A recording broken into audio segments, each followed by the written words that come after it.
Welcome to Talking Sock. Larissa Deak is an interdisciplinary teaching artist with a practice that stretches from puppetry to stilt walking to 2D animated crankies. In this episode, we discuss how Lara pieces together an arts practice centred around being a mother in her local community and her projects with Volcana Women's Circus, Create Annaleigh and The Wiggles. You have to do it. Like, to act is to do, and puppetry is the same. Join Lara and I now here on Talking Sock. Welcome to Talking Sock, your place for puppetry arts and practitioners in Australia and abroad. My name is Alex Joy, and today I am visiting in Queensland. I'm joined today by artist, educator, mother and puppeteer Larissa Deak. We are recording today on the unceded lands of the Wurundjeri people of the Kulin Nation and on Jaggera country. We pay our respects to elders past, present, and acknowledge the sovereignty that was never ceded and that this always was and always will be Aboriginal land. Lara, thank you so much for recording with us today. How you doing? Yeah, thanks, Alex. I'm very well. It's a beautiful sunny day here in Brisbane. I'm sitting on Jaggera country and I'm really happy to be here to talk with you about puppets. We are so excited to have you. Okay, so big question. Why puppets? I'm the child of Mr. Squiggle, the Henson Juggernaut and Aussie Ostrich. So in my family, I grew up in Tari, mid-north coast, New South Wales, with my mother and three sisters, and almost religiously we would sit glued to the television watching Sunday The Muppet Show. On a Saturday, we'd often have Hey Hey It's Saturday in the background, so Aussie Ostrich was part of that as well. And in the mornings we would watch Sesame Street and Mr. Squiggle. So these are the characters that I guess helped raise me up. And to add on top of that, my mum lives in the house that was her grandmother's maternity hospital, large, beautiful house with wraparound verandas, and my sisters and I would spend hours making homes for Barbie. In fact, Barbie had quite an extensive home wrapping all around one of the verandas at certain times, and spent hours playing with dolls, making houses, dressing them up, a world of, manipulating little figures. Believe it or not, this is actually the first episode that I've recorded with an Australian puppetry artist and artist from Queensland. So, without that knowledge being accessed in previous episodes of Talking Sock, can you tell us a bit about your practice as an artist and also a bit about the landscape of puppetry arts in Meanjin? I would call myself a teaching artist at the moment, and I work with communities. I have a strong connection to my own community, Annaleigh. We have a group called Create Annaleigh where we try to activate the neighbourhood.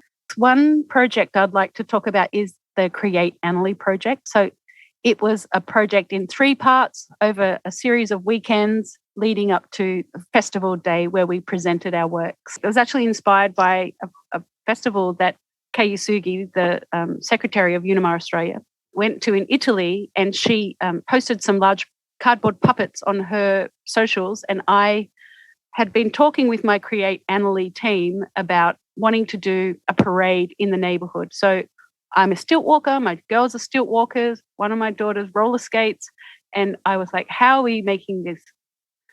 Part of the problem with my neighbourhood is we have this massive big road that intersects the community. So Ipswich Road, literally between Ipswich and Brisbane, the main connecting road, but it cuts through the heart of the community of Annaleigh. And so we have a community group that trying to find ways to activate the neighbourhoods and placemake in a way that's not based on the cars and trucks that drive through our community. Right. So we basically secured some funding to do some community projects. So one was a songwriting project where people came together and wrote a song about Annaleigh. Another one was a graffiti project where they worked with a paint shop just up the corner, and they worked with the artist out of there and they made a sign that said Annaleigh. And then I worked with participants over 3 weekends, and we used the recycled cardboard from the bike shop up the corner, and we made large 2D cardboard puppets with big faces. So basically I tried to get the participants to think about what they love about this place and what they want to see, be bold and colourful. So we had giant buildings with arms, and we had happy faces. We had a pizza. We had a bird. I made 2 big giant faces, beautiful big puppets.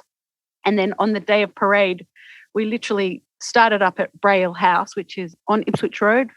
Beautiful place. It has a library of Braille books, like even one Harry Potter book. Oh my goodness, there's so many books just to read the first Harry Potter book in a Braille book. It's quite fantastic. They have that just up the road there.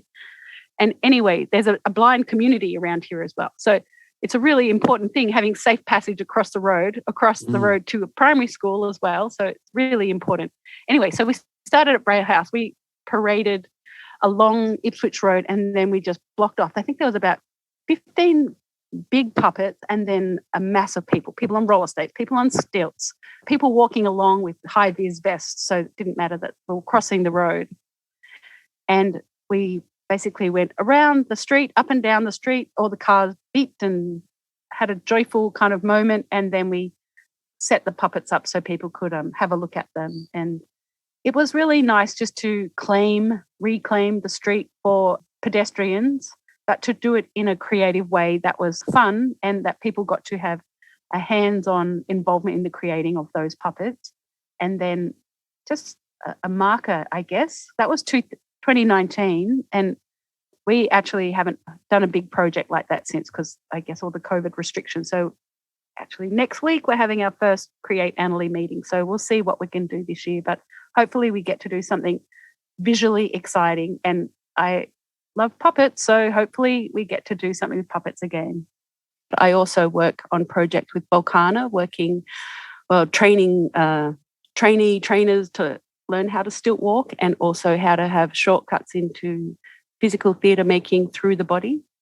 My day job is at the Museum of Brisbane, so I'm a museum educator and specialist tour guide with them, and I am a mum of 3 and they're all busy as well. So, yeah, so my practice kind of encapsulates my day job, which is historical and art-based, and then all my various community interests, so circus, placemaking, and where the girls actually go to school.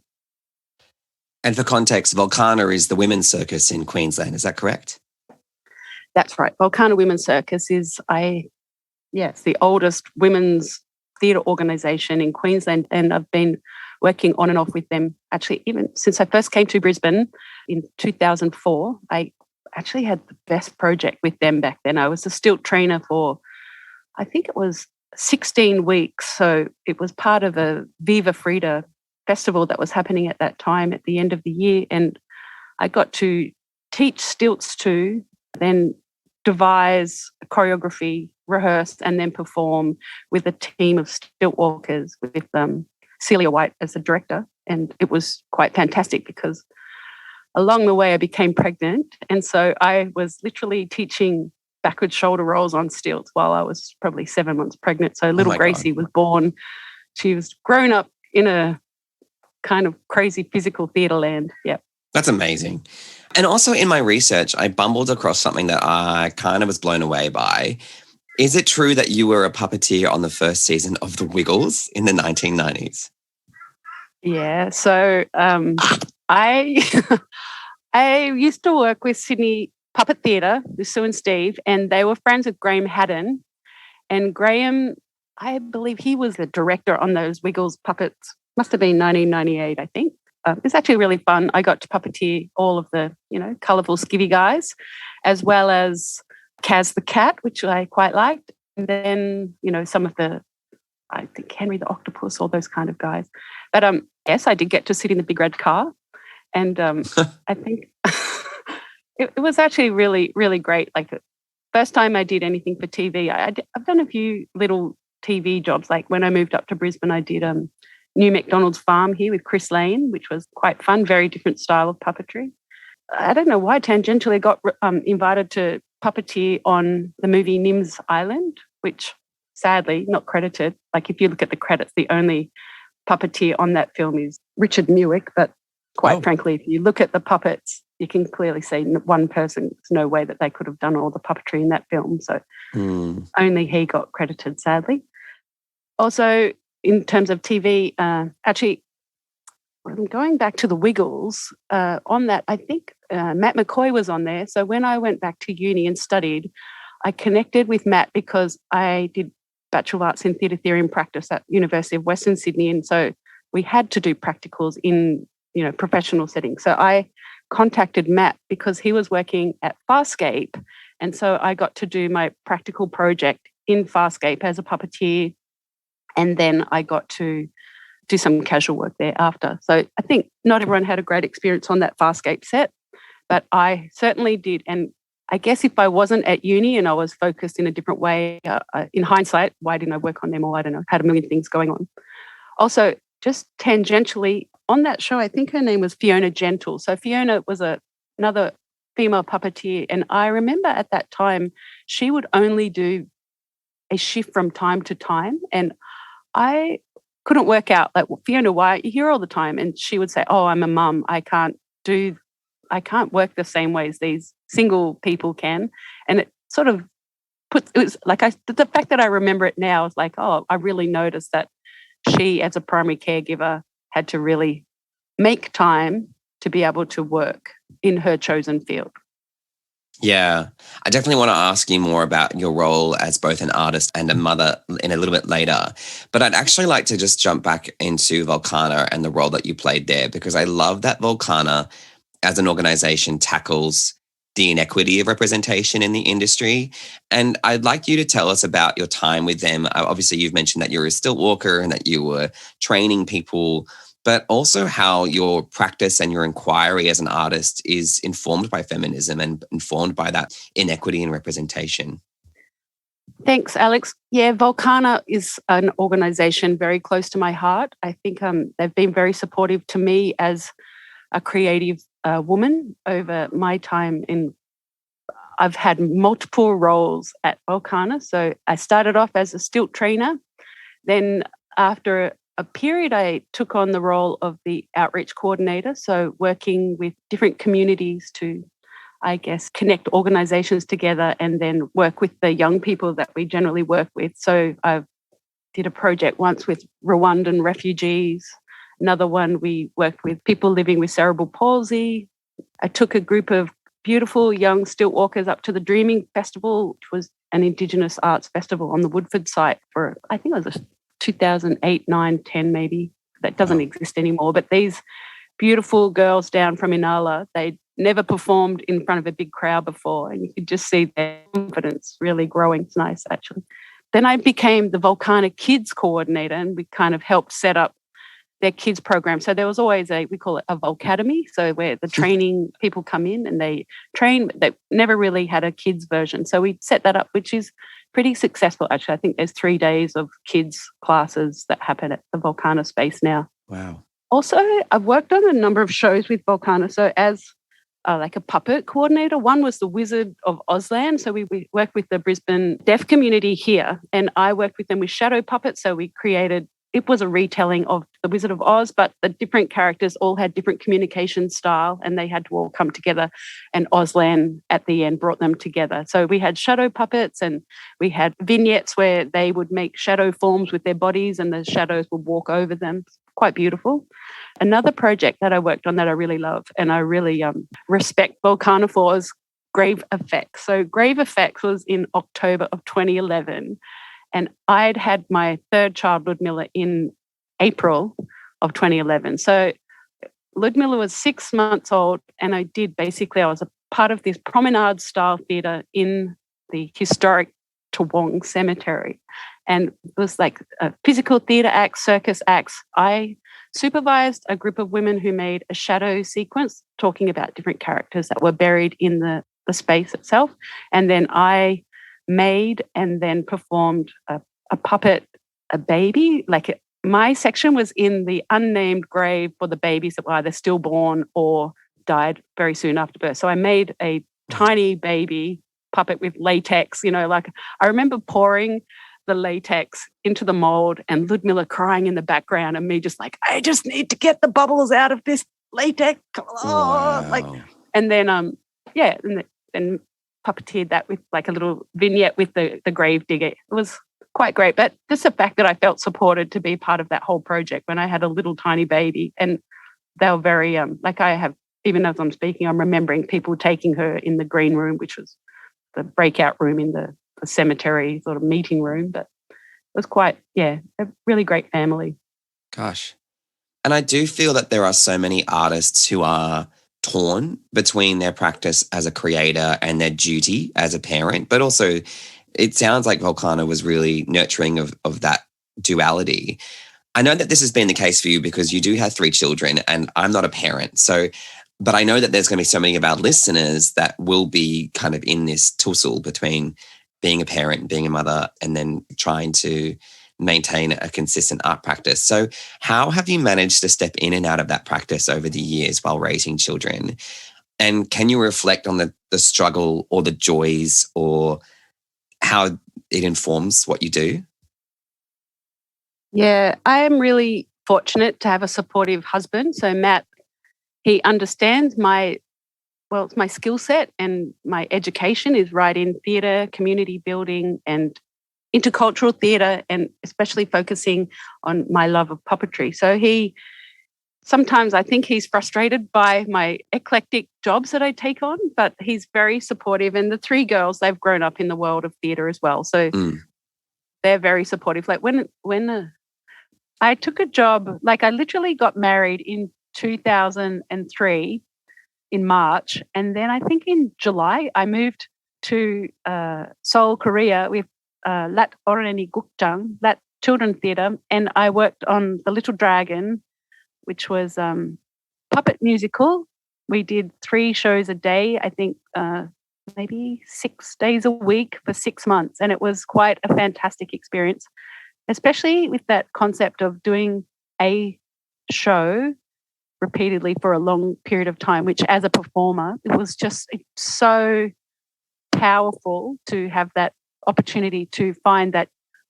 What I found, actually, this is my takeaway, is that you never get always better and better and better and better. What you learn is how to always hit the mark so that all your fellow performers know what you're going to do and know how to bounce off what you've just done. And so they're never afraid of what could possibly go wrong. But the best shows were the ones where we all hit the mark and we're all in the moment, that collective breath on stage. But it was such a learning tool because it was so rare to do a show over such a long period of time, the same show. And even though for a period it was kind of did my head in because it was in very basic English and some little bit of Korean, but it did get very repetitive. But you have to then go past that and go, oh, this is actually a job and I'm doing it because every single audience is a brand new audience and they need as much joy from this as the person who was here week 1. And as a performer, it was a really great learning curve for me. And Roger Rind, may rest in peace, he was very generous with his time. And a lot of artists actually went from Australia to work at that children's theatre in Seoul, which Gangnam, like it was amazing. Theatre built for children, children-sized toilets, murals all through the venue. It was quite fantastic. It doesn't exist anymore. They have a smaller space now, but it was a privilege to be a part of that puppet musical life. It was a great opportunity for Australian puppeteers to work over a great period of time on a single show. Working like that on a touring show or even in a seasonal show in the same place, it is just cutting your teeth, isn't it? Like it's the ability to really get down to it, to do it every day. I think that's the thing that Australian puppeteers are really hungry for, is opportunities like touring shows or residential shows where you can just do it every day for a little bit of time so that you have that basis of practice to fall back on whenever and you learn because there's it's your day job. When I just had Grace, I remember I would make time each year to go maybe 2 weeks. One year I went to the Million Puppet Project over in Perth and I did that workshop with Joanne Bashas and we did a performance and I watched all the shows and I went there and then I came back. Another time I went, I worked with Hands on Art, which is a community arts organisation here when I first moved to Brisbane. So this is when I was with Grace probably. I went to Bedourie, which is like right on the border out near Queensland and Northern Territory, out past Winton. Wow. And I basically was a week out there with a school, or it's actually a community. People would come off all the stations and the kids came in for a week of workshops. So I did paper mask making, like 3D modeling. Another group did a stop motion animation and another person did drama classes. And at the end, we all presented. But it was really great for me to just take that time, do something that was my work related and then come back in. And I've done that less and less, but as they get older, I kind of rely on them a bit more, which I'm sure Grace and Freya, they don't particularly like, but they probably look after Ludmilla more than I would have left them alone when they were her age. Yeah. And it's funny because just hearing you talk about your journey through the arts, you almost use the children as a marker of time. I do. Yeah. And I love that. Like I love that it's actually those people who mark the time and place rather than say the work or the year. And you mentioned community so much in just those last few answers. So like me, you're a committee member of UNIMA Australia, which is part of a global organisation that represents a global community of puppeteers. And you've mentioned that you're a facilitator, an educator, a guide, a builder of community in your own work. So I think it's really important to ask what community in puppetry means to you, but also what community building means to you. So community, I think there are multiple communities and even communities within communities. So the term community is an overarching term that is useful, but also sometimes is so broad that it misses the micro communities within it. Anyway, that's a whole nother conversation. But my puppetry community, so I left my town of Tari when I was 17, moved to Sydney, and I studied drama at University of New South Wales, dance and drama. And I kind of just opened my up to the history of all the things to do with art. And then I went away and worked mainly as a technician, like a spotlight operator, like theatre tech at Sydney Opera House, all that kind of stuff, really just money making in the world of theatre. I wanted to not take a job that wasn't in the arts, so I'd do all these backstage stuff.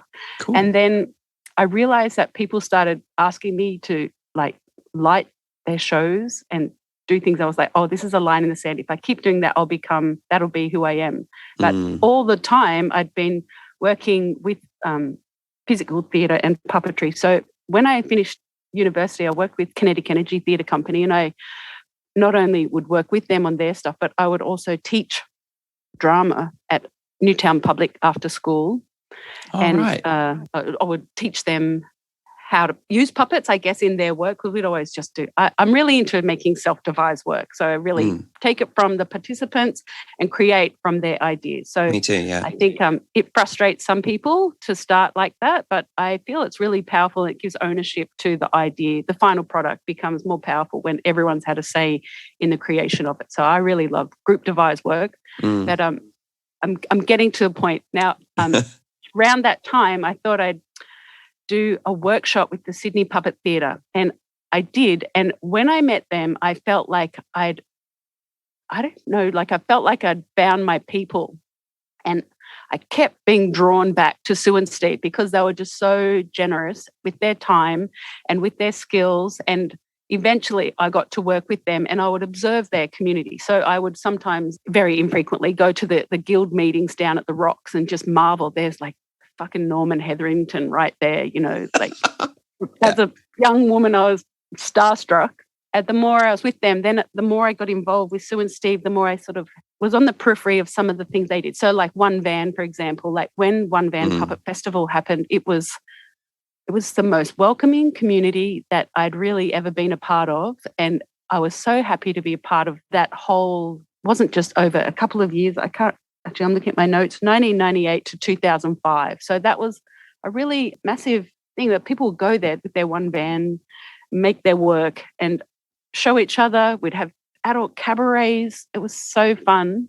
But Sue and Steve really mentored me to, there was 2 years where we did puppetry in people's lounge rooms or kitchens, and the audience would promenade from house to house in the town of Blackheath up in the Blue Mountains and watch the 4 different So we did the 4 seasons one year. We did the 4 elements another year. I remember Sue and Steve mentored us to do the 4 seasons. There were 4 different puppeteers. I created a little short sequence for somebody's kitchen bench based on autumn with random little puppets, little benchtop rod puppets and little wire marionettes. And Richard Hart reviewed it in the Australian Puppeteer.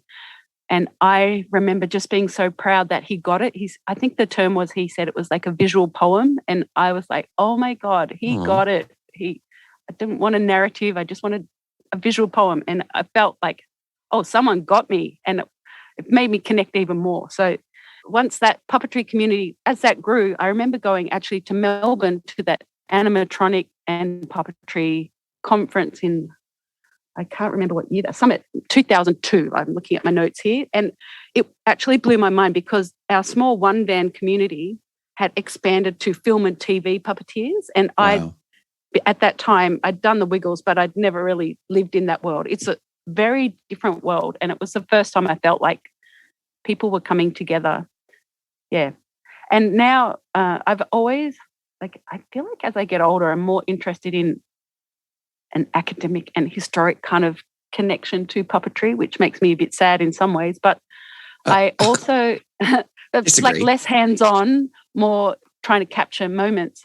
But just really being a part of that broader puppet in Australia world. I was always aware of UNIMA, and I had from time to time on and off been members, but I always knew that people that I respected were on the committee. So it was something that I always hoped to achieve one day, would be to be on the UNIMA committee, which I very fortunately now am with you.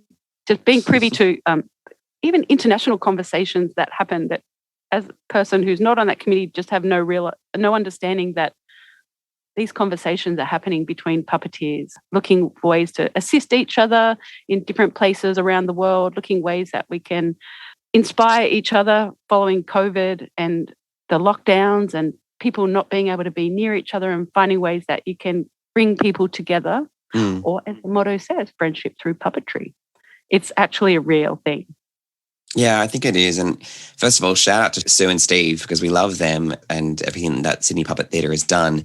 But I think it's also worth mentioning now that, we are going through a war in Europe, and UNIMA is doing the Free of Strings Fund to try and support puppeteers in Ukraine and around that area to try and find safety. So if anyone's interested, I'll post links to the Free of Strings Fund and what UNIMA is doing internationally for that cause.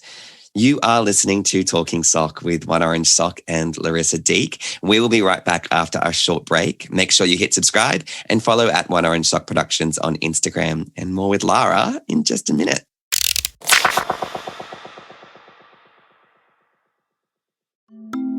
Want to start a conversation at your next gig or festival? Then grab your wallets, because we've got merch. Head to our Redbubble store to get your hands on some signature One Orange Sock designs. We believe that podcasts should be advert-free. So if you like what you're listening to, there's a new way to help support our podcast. No monthly subscriptions, just a simple tip to share your kindness and to help us get by. Follow the link in the podcast notes or at oneorangesock.com to buy us a coffee. Thanks for your support, and thanks for listening to Talking Sock. Hello, darlings. This is Ronnie Burkett, and you're listening to Talking Sock, my favorite puppetry podcast. Welcome back. You are listening to Talking Sock with me, Alex Joy, and Larissa Deak. I want to discuss with you, Lara, the intersection of puppetry arts and circus. I know so many puppeteers in Melbourne here who do both and who use those practical skills in their circus arts and clowning and then apply that to their puppetry practice. And you're a performer and stilt walker. So are you able to comment on how you combine circus in your work, and how do the sort of genres of circus and puppetry have similarity but also deviate from one another? Where are the parallels there? Yeah, thanks, Alex. I think there's a really strong connection between visual and physical theatre. So non-text-based theatre, not always non-text-based, but non-text heavy, I guess. So moving away from the written word as the beginning point of making theatre. And I think puppetry and visual theatre and physical theatre all live in a world that's moving away from author or the playwright as being the primal point. That's probably spoken a bit weirdly, but it's really about using which storytelling form works best for you or whoever you're working with. So people that are, I guess, trained through the circus, they are very much about storytelling with their bodies. And many puppeteers are, obviously it's a very physical skill set, so they're also performing with their bodies. So there's, that very basic intersection, but I think also the storytelling that moves away from the published script and starting with the body into making storytelling, that's where they kind of connect in another way, that you can start with the body or start with an object or puppet and tell the story in a visual and physical way. I know a lot of my peers, they have gone in between working with puppetry, with physical theatre, and even with the visual arts because they are so connected. And even like myself, when I first studied, I realised in Sydney that there were so many actors that I needed to specialise, which is part of why I decided to focus on puppetry. And even then, when I went back to uni, I did a practical project with Stalker Theatre Company and learned how to stilt walk, and then fortuitously got to, stilt walk at the closing of the Sydney 2000 Olympics. And David Clarkson from Stalker asked me to join the company and basically spent, I think like about 2 years touring the world with 4 riders, the stilt acrobatic show, which was quite a privilege to be a part of, really. I feel like it just is. They're connected in so many ways. I can't draw apart why or how, but they just are. That's awesome. I didn't realize you did the Olympics as well. I did the Paralympics also. Nice. Oh, and we forget about that so often. That was actually an equally excellent opening ceremony and closing ceremony. The Paralympics was superior in my mind because I worked with plasticiens volants, so they had inflatables, but I like to think of them as inverse marionettes. So the puppet is up in the sky, then you have your puppeteers on the ground manipulating them. And so I got to work on one of the large angels that was in the opening ceremony, and at the end, I think we were all fish or different kind of creatures at the closing. It was so much fun and great opportunity to work with French artists, actually. Yeah, you've got all these experiences of working with different forms of puppetry. And as a maker, because I know that you also make puppets and you make shadow work and crankies, where does your material inquiry take you? I've noticed, especially with the crankies, these moving 2D stories that use paper scrolls pulled from left to right on a crank. What drew you to those? But what do you make and what kind of stories interest you when you make those kinds of puppets?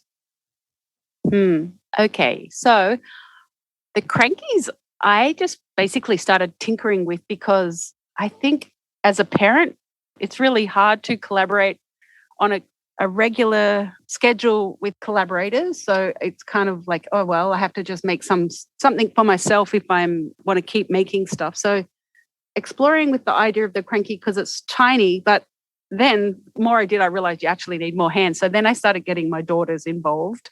And so they would actually puppeteer what I created and I would crank, because the cranking, you need to keep the tension on the paper. You need to turn the cranks at a certain pace. And so as it's rolled, I would basically created landscapes and I guess background scenery on the paper, and then a bunch of little shadow puppets on thin wire to come in and out of the landscape. So the girls would puppeteer those. I think I did one for one of the UNIMA Halloween Zoom meetings, which was really fun. And I did another one actually for it was the Hanji paper project from the Korean UNIMA. So they made it, It was like a short film. And I basically have pages and pages in so many different sketchbooks of drawings that I just tinker like on little scenes.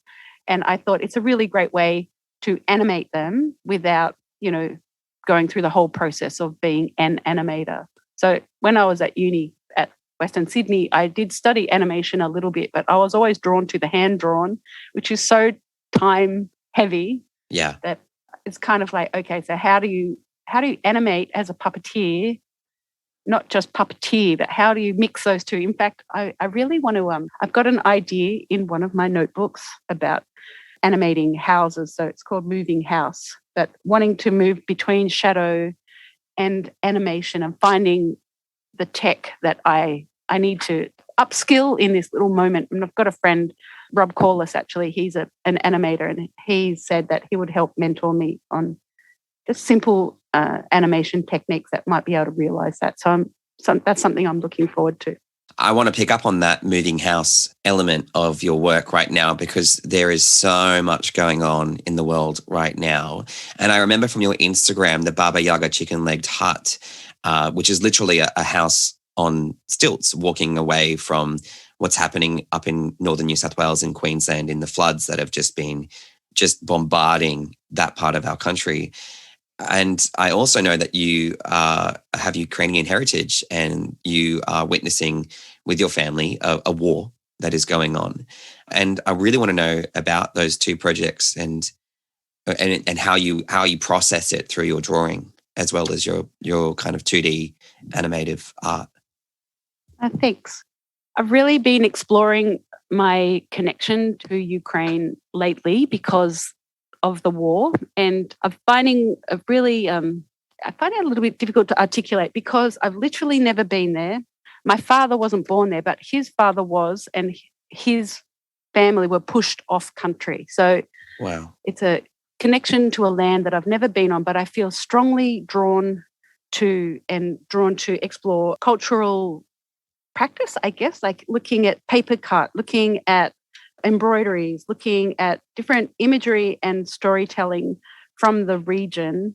And well, it's funny, even as I'm looking through my sketchbook right now, it's the Brisbane flood. It's 28th of February. And then the next page, there's a Slava Ukraini. So a picture of a tear. So it's been now like more than 60 days. And it's something, my sketchbook has changed to a massive sea of blue and yellow and sunflowers and drawings of sunflowers, and trying to unpack, I guess, my relationship to these storytelling. So when I was a little girl, my dad's dad gave me a book. Well, Ivan Bilibin is a beautiful Art Nouveau artist from Russia. He illustrated Russian folk tales. And now, as an adult, I'm trying to unpack, because I never really got to ask about, well, which are the Russian stories and which are the Ukrainian stories? And is it semantics to ask that? And as an outsider, to some extent, I don't really know. So my sketchbook then kind of morphed into not just Baba Yaga's chicken-legged hut, but also like the classic Queenslander on stilts walking away. So using paper cuts and pixelated kind of images to play with the different kinds of houses. Like in my dream world, I've got a vision of a show where from time to time the houses just get up and move away, and also a vision of a sequence where there's like a Space Invaders game of all different pixelated houses being shot at and getting up and moving away. So wow. I've got all these visions in my mind's eye, but it's such a big deal to bring something to the stage. And this is slightly controversial, but I feel like there used to be a festival up here called Out of the Box Festival. It was a festival for children, and it's kind of just disappeared. And it was a really great opportunity for theatre makers to experiment with theatre for young people. And they had lots of sites around the QPAC and the cultural area on the Brisbane River there, where they'd have a weekend of theatre for young people. And it was quite amazing. When I first moved to Brisbane in 2003, like they would even at the beginning of the shows have someone with lights at, half light talk about to the children, this is a theatre performance. We are at half light, so you can see what's going on. You can see the artifice here. Over here's the sound guy. He's going to be making the sound.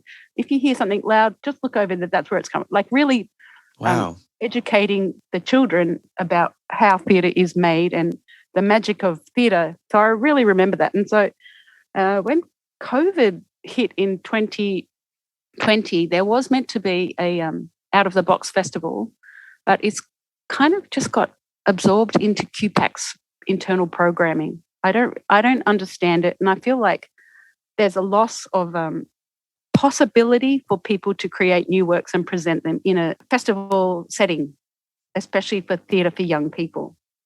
Yeah. I think that's really interesting. Can you also tell us a bit more about what's happening in the landscape of puppetry arts in Meanjin? Like what other big companies or performances dedicate themselves to puppetry at the moment? So absolutely. The most well-known are Dead Puppet Society. They've literally just come back off a national tour. They recently secured a studio at the Princess Theatre, which is Brisbane's oldest theatre, which has recently been renovated and is very beautiful. So they're probably the most well-known company. Then you've got Larrikin they're on Bribie Island, but Larrikin with Brett and Elisa, they make really successful work for under fives primarily. They also working on a new work, Hijabi Girl, which I think is great for them because they're stepping outside of their work for, it's a narrative-based theatre piece, which Puppets made especially for it. They've paid voice actors, the children that they've got. I think it's going to be a really great thing for them. But it's a new thing. It's probably, as we speak, they're still working on it. You've also got David Hamilton. So he's a world-acclaimed, cabaret-style marionettist. I've actually never met him in Brisbane, so one day I'm going to orchestrate that. Then there's independent artists. So people like, I've got a friend, Anna Straker. She makes small solo shows, Umami Mermaid, Boy Who Stole Teeth, works that can fit into a suitcase, and she can travel to regional festivals or small-scale events. And then you've got younger or emerging artists, and I think they're taking a more like multidisciplinary approach in using puppetry as just one of the tools in storytelling, their theatrical presentation, like whatever. So I think a lot of people at the moment use the form of puppetry within their bigger piece, but as just a tiny storytelling device. People in a contemporary setting are more like bowerbirds. I guess they take a little bit of all different kind of skills and don't become a master in one particular area before they try something else. And I think that's just the contemporary model of theatre making, in fact, arts practice generally. Yeah. Because it's appropriation. And I think we're doing a lot of that in postmodern work, and we're appropriating things sometimes ethically and other things less ethically. But I do think you're right. Like I was just speaking with Sarah Kriegler and Jacob Williams, and they also mentioned that they use puppetry as the correct tool for the correct kind of storytelling for that work. And I think that's really good. And maybe it happens at the expense of maybe, and this is a little bit controversial, but maybe sometimes the quality of what could be done with those tools. But at least it keeps, I think, the art form alive and active and present in the wider theatrical landscape, perhaps. Yeah. How do you feel about that? Yeah, I think that's right, because people they want to try new techniques, and they want to, become like in the old school style. To become a, Indonesian style dalang, shadow puppeteer, you would spend years and years and years just understudying the puppet master before you were even allowed to use the puppets, kind of thing. And so now we're more like, okay, let's give it a go, try things that speak to us. And I think you're right. Sometimes the quality does suffer, but I think because performance is such an ephemeral art form that it doesn't actually matter so much. Actually, that sounds like I'm saying the quality of puppetry shouldn't matter. It does. But what I'm saying, in the moment when people are using different kinds of tools, I guess people just do what's right for them. So some people, they're just going to have one form of puppetry and going to learn that, and they're going to excel in that. So Dennis Murphy, I'm just going to talk about him. So he is, I think, the most perfect comic timing I've ever seen in a performer. His comic timing is exquisite. Agreed. And he really focused on his hand and glove puppets and his vent as well. But he's so good because he just does what he does, and he doesn't go, oh, yeah, I'll try working in a collective and try these new things. He just keeps doing that thing. And I think I'm old now, but the younger performers, we sometimes go, oh, I don't want to waste my time learning just about that thing. I want to learn everything. And it's kind of gorging ourselves on what's possible to have. And it's not that the work is poor because of it, but it has a different quality, I think. I think it's rare in Australia that puppetry is done by anyone full time. And we have multiple ways of sustaining ourselves. And perhaps that's what also informs the fact that so many artists are multidisciplinary. And I know that this is the case for you. Like, I'd like to ask you about your work as an arts worker in Australia and in Queensland. What work do you do, and how does that inform your creative work? And how does that maybe potentially make you multidisciplinary by default, by an economic choice? There's pretty much one professional puppet theatre company in Brisbane. And if you wanted to make your living with a state theatre company, that's almost impossible as well. Like, there's no state puppet theatre. So generally, people are independent artists that collaborate with their peers or find ways to connect with people that they might learn from. And it's interesting, like, even in the little period of time since COVID has been among us, people's arts practice shifts, because, like, there was a period where I worked in China in 2019 with a group of 21 kids for Shanghai's Art Space for Kids, and made a black box theatre show with creative play and puppets with these wonderful children, did a performance, and afterwards invited to come back in 2020 to 4 different theatres to make work with 4 new groups of kids, and that's never going to happen again. Like, that just disappeared in the passing of a virus. So that whole world just disappeared. But before that, I would do things like, I had an artist in residency at it's the Starlight Room at the hospital, the Children's Hospital here. So a week of making stuff out of paper. We made a paper world. And before that, I'd do, go into schools and do a puppetry workshop at a random school, learning about technology, but also storytelling with puppets. So how to make your drawings animate through shadow puppetry. I got to work with a Song Room, which is a national arts organisation. But I was really lucky in that they usually focus on music, but I worked at Milpera, which is a language intensive school. So students that come to Queensland from overseas, before they go into mainstream schools, they basically have to get up to a certain competency. And I got to go to that school over 18 months and do storytelling and literacy with multiple class groups. And it was so rewarding, because one of them I got to stay with for 18 months and make stories, present puppetry to their peers. I feel like they'll go into the school system in Australia and think puppetry is just one of the things that happens in Australia, which makes me happy.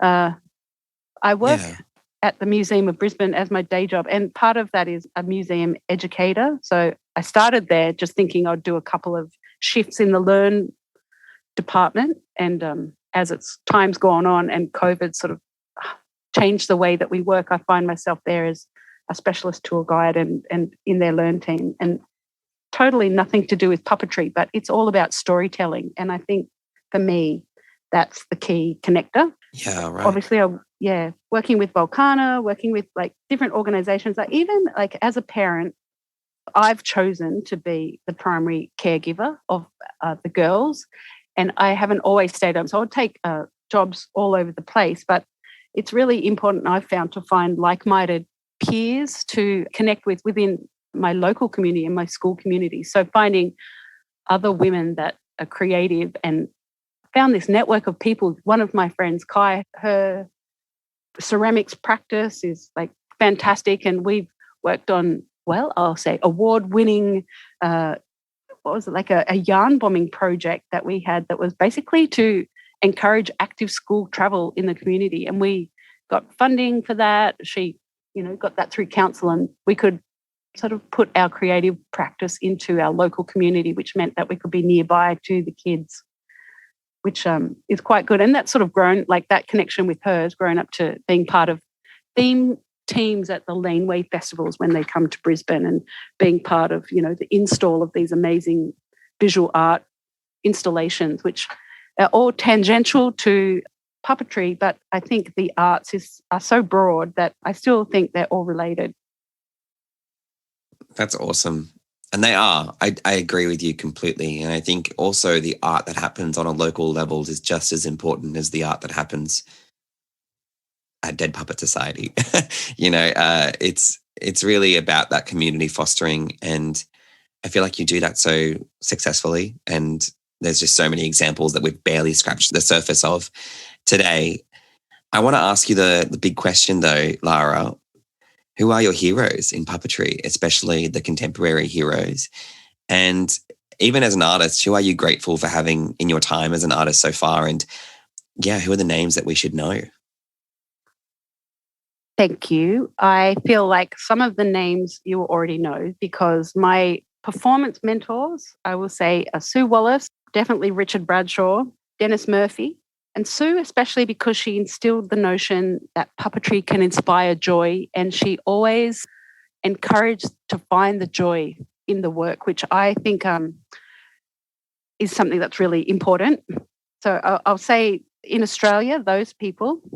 I'm going to also add on to that, obviously, Jim Henson, Norman Hetherington as well, because they were part of my growing up. But then as a maker, I think Steve Coop really inspired me, and Steve Howarth from Earth, like his designs and puppets are beautiful. And then I'm going to also mention Briony Anderson, who works with Terrapin at the moment, but she's had such an amazing commitment to sustainability in her work, making puppets, but it never suffers because she's using recycled materials. Like I once worked with Windmill, 2002 or something, doing Wilfred Gordon MacDonald Partridge, and she had made a chicken that was the most ergonomic puppet that I'd ever manipulated. So it was quite fantastic. And she actually, I think she studied at the University of Wollongong, because I went to her end of year show and it was an auction, and she'd made this massive array of farmyard creatures. And even today, as I'm saying this, I'm lamenting the fact that I didn't have enough money to purchase a lamb, like kind of like an animatronic, kind of like a puppet. You could move its tail. It was so adorable. And I still even now reflect the fact that someone else bought that and I did not. So as a maker, I think Briony is just like such an inspiration, because she also works with communities as well. And really her commitment to sustainability, I think that's the key part about her work. Yeah, Briony is not someone who's been mentioned before, and I think there is absolutely credit due there. The work is visually stunning. Lara, is there anything that you, as a puppeteer or even as an artist or performer, if you could speak to the younger version of yourself, what would you like that person to know about their work or about their future or their arts practice? I went to a small school that didn't even have drama, my high school, Taree High. And when I was at school, any of those regional travelling groups that would come through, I would just watch every single theatre performance. And I was like, oh my God, imagine if I could work in theatre and get paid. What a job. That just sounds amazing. And I think as I moved and studied, I realised that you just have to do it. Like you just have to keep having faith that the choices that you make are going to lead to another good opportunity. So even, meeting Sue and Steve in a workshop, I got to then work with them, perform their marionette show at Australia's Wonderland inside a fiberglass tree, which was amazing.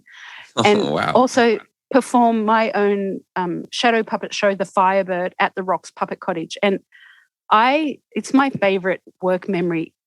I'm 50 this year, and my favourite job I ever had was working at the Rocks Puppet Cottage, doing my own solo shadow puppet show. I would get there in the morning, I'd sweep the floor, the children would come in and do 3 shows a day, I would sweep it again and, come back for the whole school holiday week. It was in a beautiful heritage sandstone building in the Rocks in Sydney, and I would not have had that opportunity if I didn't just keep making those connections with the people that I met along the way. And pretty much all the jobs I have, actually someone recently outside of the world of arts asked me how I got some specific job. I was like, oh, that's because I knew so-and-so. And she was shocked that it was like a nepotistic kind of way to get jobs. And I actually thought, I don't know what jobs I've had that I wasn't recommended by somebody else or didn't have because I knew someone else. And I think there's a community that builds up, and we all kind of have people that we know that we share with other people. If someone's going to Sydney, so I did a job for Earth because up in Rockhampton and Ipswich, because none of their puppeteers could cross the border. They asked me, was there someone that I could recommend? So you just recommend these people. I think it's a totally different industry to many others. And it is nepotistic to some degree, but I think it's also very generous in that we share each other's names. So, I worked on that film on the Gold Coast because Jonathan Oxlade had said, do you want this job? Someone else will say, do you know someone for that? So I'll give someone else's name. And we really share opportunities for each other as well. I think you asked me about how myself as a young person would be. It's just like really just, it's never going to be, it's not full-time and it isn't full-time. And it's very rare to have a sustainable job full-time in the puppetry arts. And so you have to find ways that you can connect with what gives you joy outside of that and find the work where you can, and to make your own work. You have to make your own work. And you have to keep practicing too. Like my notebooks, they're just full of ideas that have never come to the stage, and maybe one day they will. Hopefully they will, but you just have to keep putting the ideas down. I want to ask you one more question, and I'm sorry, I just have to know, what's your favorite kind of story? Well, I like all different kinds of stories, but I do like the like a hero's tale, and all the hardships along the way being overcome, and the unexpected friendships happening along the way and people working out problems. So I like those kind of epic tales, but I also like stories that leave you wondering where the connections were after you've left the theatre space. So my brain just took me to Tinker's New Dress, Ronnie Burkett's show, which was based in World War II in the ghettos of Warsaw, I vaguely remember. But I still think about that today because it was like in a world of cabaret where he had historical stuff, but also creative storytelling that he's made himself with those beautiful marionettes and with his beautiful storytelling style. But shadows that I guess echo down into the future. Like I can only hope that someone once sees something of mine that they go, oh, that really stayed with me, that image or that echo of an idea or concept stayed with me over time. So I don't think there's no formula for creating that. I think that's just something that comes through trial and making work. Like I think theatre is a very specific art form in that you have to do it. Like to act is to do, and puppetry is the same. Like you can have a bunch of dolls on the table, but unless you pick them up and animate them, they're just dolls on the table with no life. So the storytelling comes through us actively engaging with, I guess, movement and imagination and whatever the story is. Lara, we are out of time. Thank you so much for talking with us today. I have so enjoyed this conversation. You can find Lara at Sneakiest Deak on Instagram. Thank you for listening with us today, and make sure you subscribe for more great puppetry arts and practitioner interviews. I have been Alex Joy, that puppet guy, and we will talk sock again soon. Thank you, Lara. Oh my God. Alex, thank you so much for inviting me in. I'm just going to say I listened to your podcast before I met you on the UNIMA committee, and it is a real privilege to be invited to speak with you today. Thank you very much. Thank you. Oh, that makes me all warm and fuzzy. All right, we're out. Thanks for listening. Now, we want to hear from you. Each episode, we post a series of stories and questions related to our guests. Follow us on Instagram at One Orange Sock Productions, or subscribe to us on YouTube at One Orange Sock. You can also find our episode blog at oneorangesock.com. Our title music is composed by Elizabeth Maniscalco, and our cover art is by Chad Barnier. Without them, this podcast could not be possible. Stay tuned. We'll be back soon with another great episode of Talking Sock.